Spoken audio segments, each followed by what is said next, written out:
자, 잘 쉬고 오셨나요? 지금 2016, 아이고, 잠깐만요. 2016학년도 1회차를 펴주셔야 돼요. 그리고 이 강의는 되도록이면 다 듣는 게 좋아요.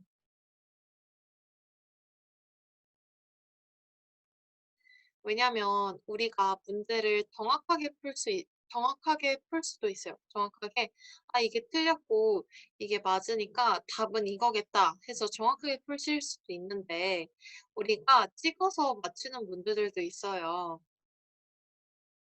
그래서 다 듣는 게 좋고요. 근데 만약에 내가 시간이 없다라고 하시면 틀린 문제 위주로 들어주세요.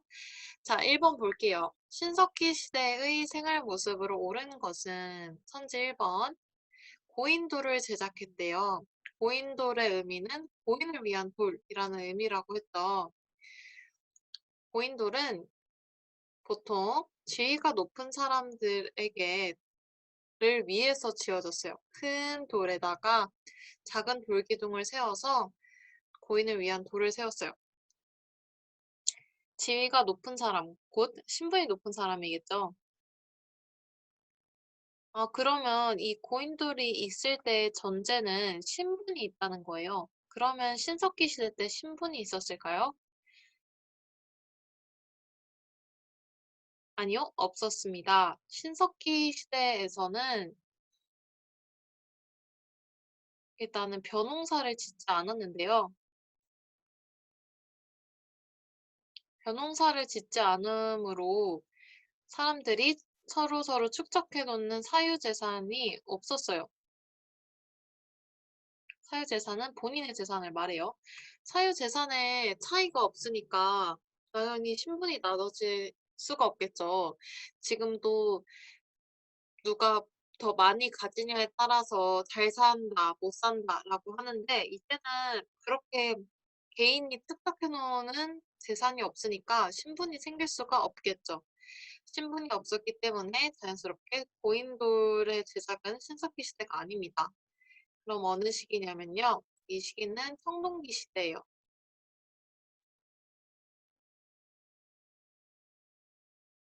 2번 볼게요. 명도전을 사용했대요. 명도전은 뭐냐면요. 중국의 화폐인데요.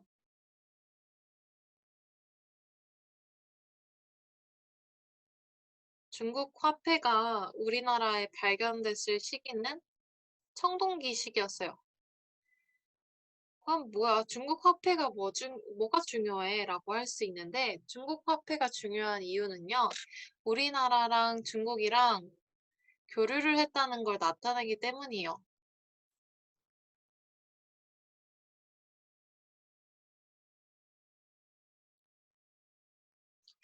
다음 3번 볼게요. 비파형 동검. 비파형 동검의 원자재가 뭐죠? 네, 청동이죠. 그래서 이거는 청동기 시대의 유물이에요. 4번이 정답이겠죠. 농경과 목축을 시작한 게 신석기 시대입니다. 자, 2번 같이 볼게요. 2번. 다음 설명에 해당하는 것은 동해의 풍속은 산천을 중시하였고 산과 하천마다 구분이 있어 함부로 들어가지 않았다. 만약 다른 부족의 영역을 침범하면 노비나 소, 말로 배상하게 했다. 이 정의가 책화를 의미해서 답을 책화로 표시할 수도 있고 나머지 거를 보고 틀린 것을 찾을 수도 있어요. 가운데를. 그래서 1번부터 볼게요. 1번 단오. 단오는 우리가 아는 단어랑 비슷해요. 이때 단오는요, 사만이라는 국가의 수린날을 의미했다고 해요. 다음 2번을 볼게요. 2번 순장은요, 어떤 뜻이냐면 지위가 높은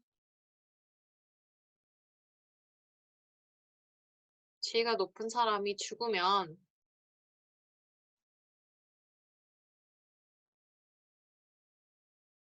사람의 노비, 물건들을 같이 묻는 풍습이에요.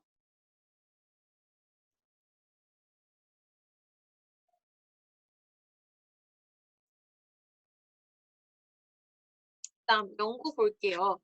연구할 때는 항상 이럴 때는 기억해야 될 게 있다고 했는데요. 중요하니까 빨간색으로 얘기를 할게요. 제가 요약 정리에서도 얘기를 했는데 항상 우리는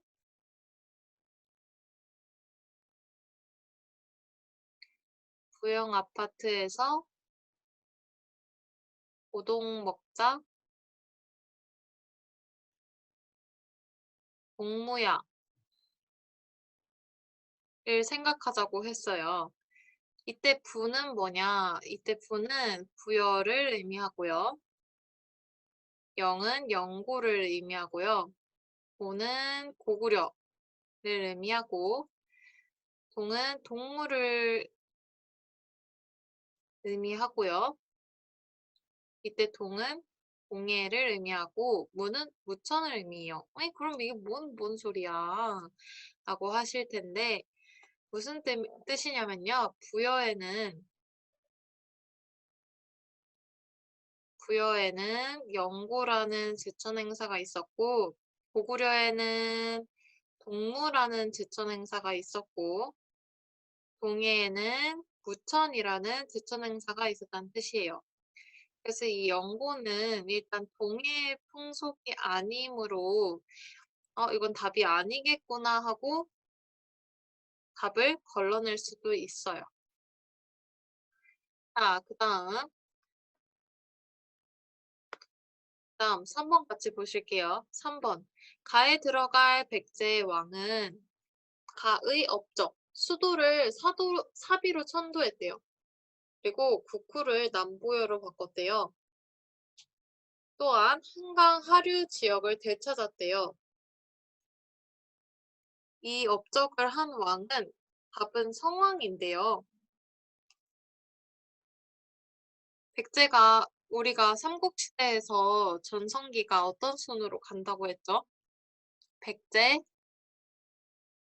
고구려, 신라 순으로 전성기를 맞이했다고 했죠.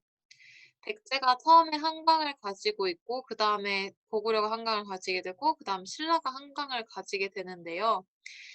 이 중간에 백제가 다시 한번 흥하고 싶어서 다시 한번 전성기를 맞이하고 싶어서 중흥운동을 해요. 중간에 흥하다라는 의미예요. 중흥운동을 하는데 그때 했던 내용들이에요. 그래서 이때 왕이 성왕이고요. 근데 내가 성왕이랑 얘랑 매치하기가 힘들다 하면 나머지 선지들을 보고 걸러낼 수도 있어요. 일단 신문왕 같은 경우는요. 백제의 왕이 아니고요. 이 왕은 통일신라 때 왕이에요.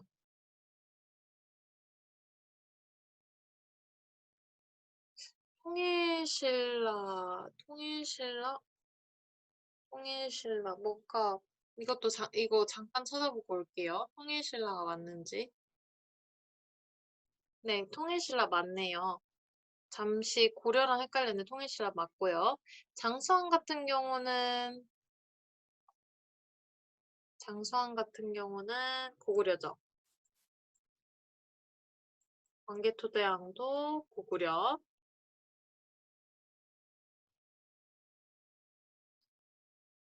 이렇게 해서 이거 백제 왕이라고 문제에서 물었는데 답 천지를 보니까 백제 왕이 될 만한 게 얘밖에 없네 라고 하고 문제를 푸셔도 돼요. 그런 방법도 있어요. 자, 그다음 문제를 볼게요. 그다음 문제. 고려 광종이 실시한 정책이 아닌 것은 쭉 보겠습니다. 과거제를 광종이 실시한 거 맞고요. 훈련도감 설치, 훈련도감은 조선 거예요, 조선.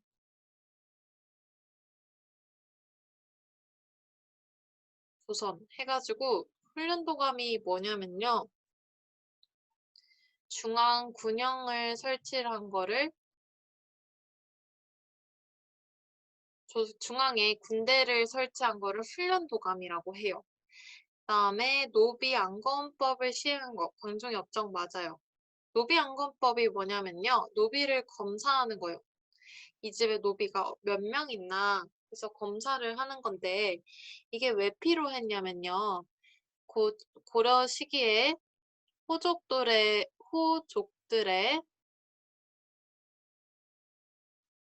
힘이 세지는 거를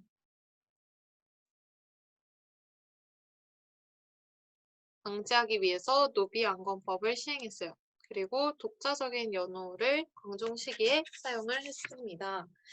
그다음 조선 후기 대동법을 실시하게 된 배경은 일단은 실시하게 된 배경을 알기 전에 대동법이 뭔지 아셔야겠죠. 이때 당시에는 우리가 특산물을 나라에 내야 되는 공납이라는 세금 제도가 있었어요. 근데 이게 폐단이 일어나게 되면서 폐단은 잘못됐다는 거예요. 이게 우리라고 합시다. 우리는 농민이라고 합시다.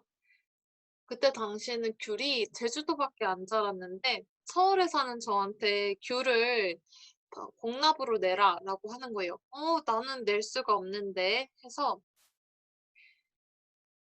대신 납부하는 사람이라는 의미의 대납자에게 돈을 주고 나 특산물 좀 사줘 한 거예요.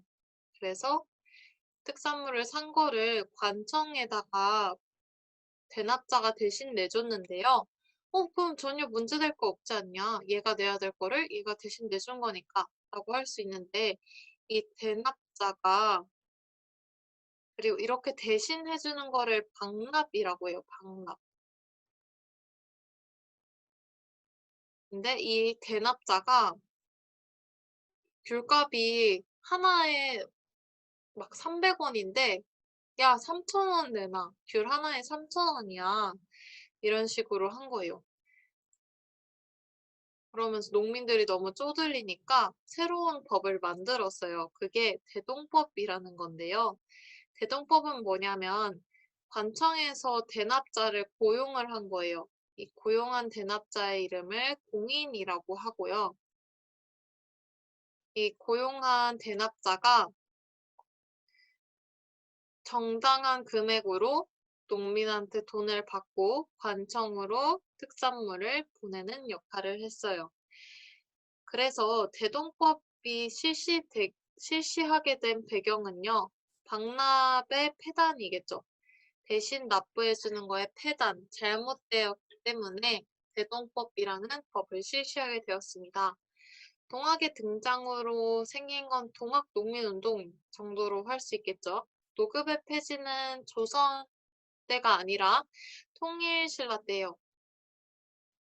통일신라 전기에 관료전 노급을 폐지하고 관료전을 사용해요.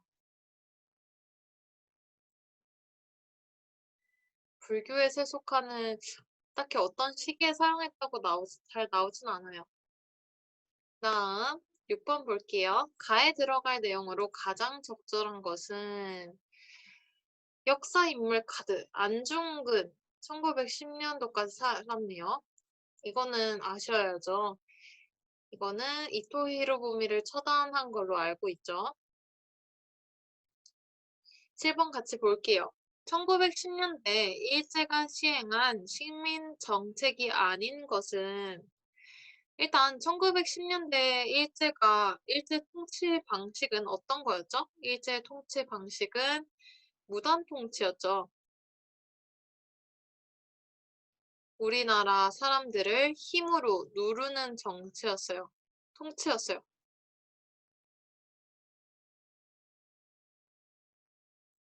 좋은 정책은 없겠죠. 자, 1번 같이 볼게요. 조선 태영령. 태영령은 막 심각한 고문을 말한다고 했어요. 조선인에 한해서 조선인이 잘못했을 때 이 심각한 고문을 할 수 있게 하는 조선태형령이라는 게 있었어요.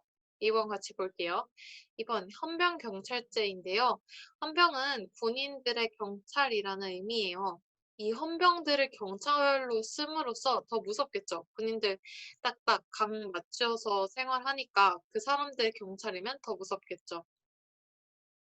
국가총동원법 이 답인데요. 국가총동원법은 1910년대 일제 통치 방식이 아니라 일제가 시행한 식민 정책이 아니라 1930년대에 실시한 식민 정책이에요. 4번 토지조사 사업 일본이 우리나라를 통치하기 시작하면서 처음에 한 거는 식민 정치를 하기 위한 자본 수집이었어요. 이 토지조사 사업을 이용해서 자본을 수집했어요. 이거에 대해서는 요약 정리 때도 잘 말했죠. 토지조사 사업이 그냥 이름 그대로 토지를 조사하는 사업이 아니라 토지 등록을 좀 어렵게 해서 등록하지 않은 토지들은 다 뺏어버린 게 토지조사 사업의 결과였다고 말씀을 드렸어요. 자, 그 다음 위로 가보겠습니다. 8번 밑줄친 그에 해당하는 왕은 그는 조선 건국 초기 왕자의 난을 일으켜 정치적 실권을 장악하였다. 아이고 이거 좀 줄이 이상하네요. 왕위에 오른 후 왕권을 강화하기 위해 사병을 혁파하고 육조 직계제를 실시했다. 요약 정리 때도 말씀드렸죠. 육조 직계제랑 의정부 서사제의 차이점을 알고 계시라고. 이거는 제가 오프라인 수업할 때 여쭤보면 바로 대답하실 수 있어야 됩니다. 그래서 이거를 한 왕은 태종이에요. 태정, 이때 왕이죠. 자기가 조선 건국에 엄청 힘을 썼는데 자기한테 바로 왕위를 물려주지 않으니까 왕자의 난을 일으켜서 동생인 애들을 막 죽이고 결국 왕위에 올랐다는 얘기가 있죠.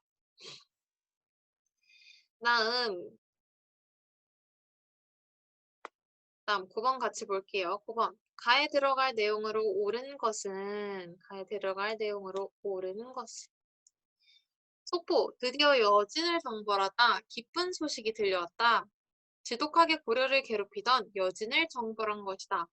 이번 전투에서 활약한 별무반은 1104년에 윤관 장군의 건의로 조직된 특수부대로 기병, 보병, 승병으로 구성되어 있다. 고려는 여진을 정벌한 후에 이 지역에 땡땡을 쌓았다. 이거는 제가 외우다시피 하시라고 했어요. 윤관, 별무반, 동북 구성이요. 이렇게 외우다시피 하시라고 했습니다. 이건 꼭 기억해 주세요. 자, 그 다음 10번 같이 볼게요. 10번. 두 사람의 대화로 알 수 있는 역사적인 사건은 이번에 우리나라가 수나라를 물리쳤다군. 을지문덕 장군이 큰 공을 세우셨군. 이건 살수대첩이겠죠. 아니면 선지를 없애면서 하실 수도 있습니다. 정유재란 같은 경우는 임진왜란이 끝나고 휴전 후 일본이 다시 침략해서 일어난 전쟁을 말하고요. 삼국통일은 신라가 한 거고 수나라랑 관련이 없고 오히려 당나라랑 연관이 있기 때문에 삼국통일도 답이 될 수 없겠죠. 안시성 전투는 수나라랑 있었던 전투가 아니라 고구려랑 당나라 사이에서 있었던 전투입니다. 그래서 답은 2번이 됩니다. 자, 다음 문제 볼게요. 다음 문제 11번. 가에 해당하는 것은 가에 대해서 알려주세요. 통일신라의 경제적 상황이나 조세 행정을 알 수 있는 제도입니다. 각 총락의 인구, 토지의 종류와 면적, 소와 말의 수, 토산물의 증감 등을 조사하여 3년마다 다시 작성했어요. 답은 민정문서예요. 바로 매치하셔도 좋고요. 틀린 것을 없애면서 답을 찾으셔도 돼요. 족보는 우리가 들어본 적이 없죠. 공명첩 같은 경우는 뭐냐면요. 정유재란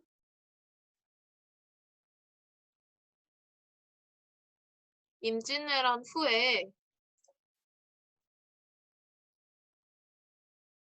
우리 재정이 완전 빵꾸가 난 거예요. 군대에 사용하느라.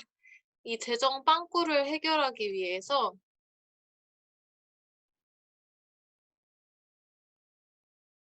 재정 확보를 하기 위해서 신분을 파는 공명첩이라는 걸 발행을 했는데요.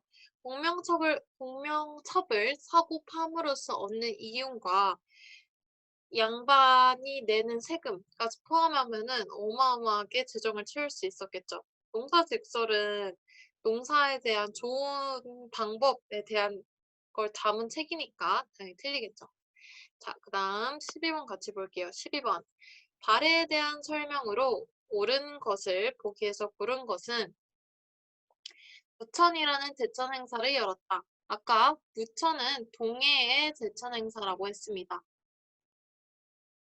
니은 고구려 계승 의식을 가지고 있었다. 맞고요. 당으로부터 해동성국이라고 불렸다. 맞고요. 화랑도를 국가적인 조직으로 개편하였다. 화랑도는 신라 거고요. 발해 것이 아닙니다. 그래서 답은 니은 디귿 해서 3번이겠죠. 자, 그다음 같이 볼게요. 잠깐만요. 거의 컴퓨터가 조작이 익숙지가 않아서 네, 아무튼 13번 같이 볼게요. 다음 설명에 해당하는 역사서는 태조에서 철종까지 25대 472년간의 역사를 기록했대요. 춘추관과 서구에 보관했대요. 이거 답은 당연히 조선왕족 실록이겠죠? 답을 지워가면서 하실 수도 있어요. 삼국유사 같은 경우는 어떤 시기의 역사서냐면요. 이거는 고려 시기의 역사서고요. 발해고 같은 경우는 발해거겠죠, 당연히. 제왕기도 고려 시대 겁니다. 다음 자료에 해당하는 민족운동은 민족산업의 보호와 육성을 위해 토산품 애용, 금검 절약, 금주, 단연 등을 주장하였다. 민족 사업의 보호를 위해서 토산품을 애용하게 했다. 이거는 물산 장려 운동이에요. 우리 물건을 사용하도록 장려하는 운동이었어요. 이걸 바로 매치해서 표시할 수도 있고요. 나머지 문제에서 틀린 것을 찾을 수도 있어요. 형평운동 같은 경우는 백정이 일으킨 운동이고요. 백정이 뭐냐면 백정은 지금처럼 정육점에서 일하는 사람을 말해요. 백정은 정육점에서 일하는 사람을 말하고요. 지금은 딱히 뭐 그런 차별이 없는데 이때 시기에는 되게 천한 사람이라고 취급을 했다고 해요. 그래서 자신들의 권리를 더 낮게 하기 위해서 형평운동이라는 운동을 벌였다고 합니다. 분하로드 운동은 뭐냐면요. 이거는 우리 문자를 살리기 위해서 우리 문맹률을 줄이고 문자를 보호하자. 우리의 글을 보호하자는 운동이었어요. 밀립대학 설립 운동은 말 그대로 우리나라의 대학을 설립하기 위한 운동이었습니다. 다음 15번 같이 볼게요. 15번.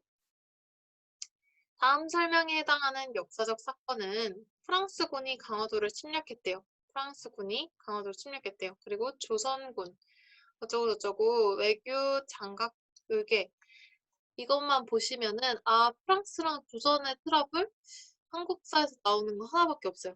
병인 양요이고요. 병인 양요의 원인은 병인 박해예요. 흥선대원군이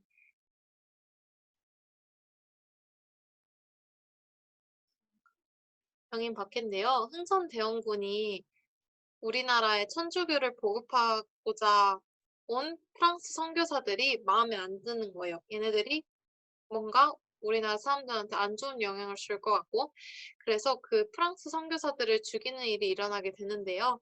이거에 대항해서 프랑스가 쳐들어오게 되는 병인 양요가 일어나게 됩니다. 을미사변은 뭐냐면요. 을미사변은 명성황후가 시해된 사건이죠. 아관파천은 뭐냐면요. 고종이 러시아 공사관으로 도망간 사건이에요. 안도참변은 독립군들을 몰살, 마구잡이로 일본이 죽였던 사건입니다. 16번만 보고 오늘 3주차 강의는 마무리를 할 거예요. 이어서 2016 2회차랑 시간이 되면 2017 1회차도 풀 거니까 다음 시간에는 이 두 개를 풀어오세요. 자, 16번 같이 볼게요. 고려시대 권문세족에 대한 설명으로 옳은 것은 답은 딱 봐도 1번이죠. 친화적 성향이 강했다. 권문세족이 나타났을 시기는 우리가 원나라한테 지배를 받았을 시기예요. 그래서 권문세족의 의미 자체도 원나라랑 친한 귀족들을 의미해요. 비변사를 통해 권력을 독점했다. 이 얘기는 조선 때 나오고요. 양명학을 학문적 기반으로 하였다. 이것도 조선 때 나와요. 골품제에 의해 관등 승진의 제안을 받았다. 이거는 통일신라입니다. 자, 그럼 여기서 강의 마무리하겠고요. 집에 있는 기간이 길어져서 힘드시겠지만 좀 더 힘내주세요. 그럼 여기서 수업 종료하겠습니다.